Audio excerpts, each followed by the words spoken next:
Spin-off The Kingsman adalah film yang cukup berbeda dari dua film sebelumnya dan juga dramatis. Tapi sayangnya ada sejumlah catatan yang menurut gue sih kurang ya dalam film kali ini. By the way, apa yang gue sampaikan sebisa mungkin minim spoiler.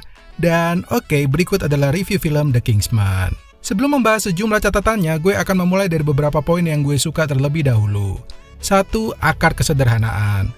Berbeda dengan film mata-mata lainnya seperti Mission Impossible atau James Bond yang dimanjakan dengan peralatan canggih dan juga didukung oleh pemerintah, The Kingsman kali ini lebih menonjolkan sisi agen mata-mata yang berangkat dari ide sederhana dan juga independen yang tujuannya itu cuma satu, yakni menciptakan perdamaian dunia.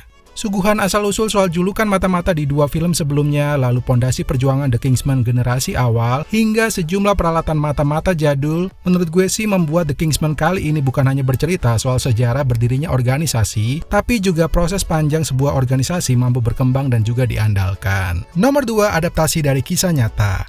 Dalam trailer kalian mungkin bisa melihat sejumlah tokoh masa lalu yang terkenal dan juga sejumlah peristiwa nyata dalam sejarah coba diaktualisasikan atau dikawinkan dalam film kali ini. Buat gue ini sih ide yang cukup menarik dan tidak terkesan terlalu memaksa, terutama ketika coba mensinergikan antara fiksi atau imajinasi film dengan peristiwa sejarah yang benar-benar terjadi. Nomor 3, premis ceritanya biasa tapi emosional. Premis atau inti cerita dari The Kingsman kali ini sebenarnya sederhana dan banyak kok dijumpai di berbagai film, yaitu bagaimana mencegah dunia dari kehancuran, terutama dari dalang yang tidak diketahui.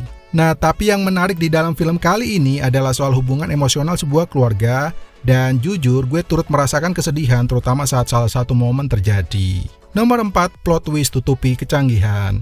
Punya premis cerita yang biasa aja bukan berarti film ini berjalan monoton atau membosankan. Ya misalnya aja kalian akan dipaksa untuk menganalisa soal siapa dalang sebenarnya yang memiliki keinginan untuk mengacaukan perdamaian dunia.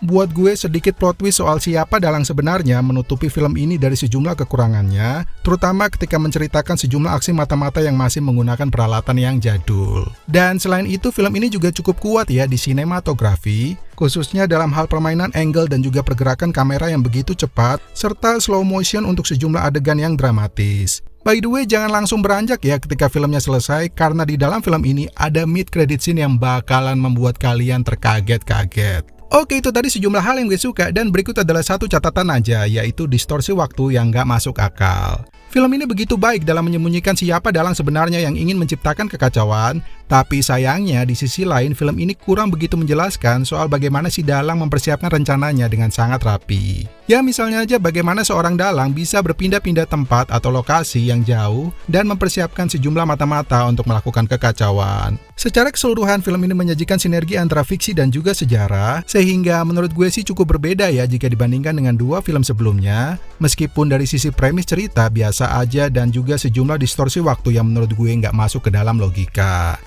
Kayaknya sih kedepannya gue bakalan membahas atau sedikit membreakdown soal sejumlah hal menarik atau fakta sejarah yang diangkat dalam film kali ini. So, untuk itu subscribe Moviespedia sekarang juga dan nyalakan lonceng notifikasinya supaya setidaknya kalian gak ketinggalan ketika breakdown atau pembahasannya ini gue angkat ke Moviespedia episode mendatang. Seperti biasa gue ada pertanyaan, yaitu apa film mata-mata yang menjadi favorit kalian?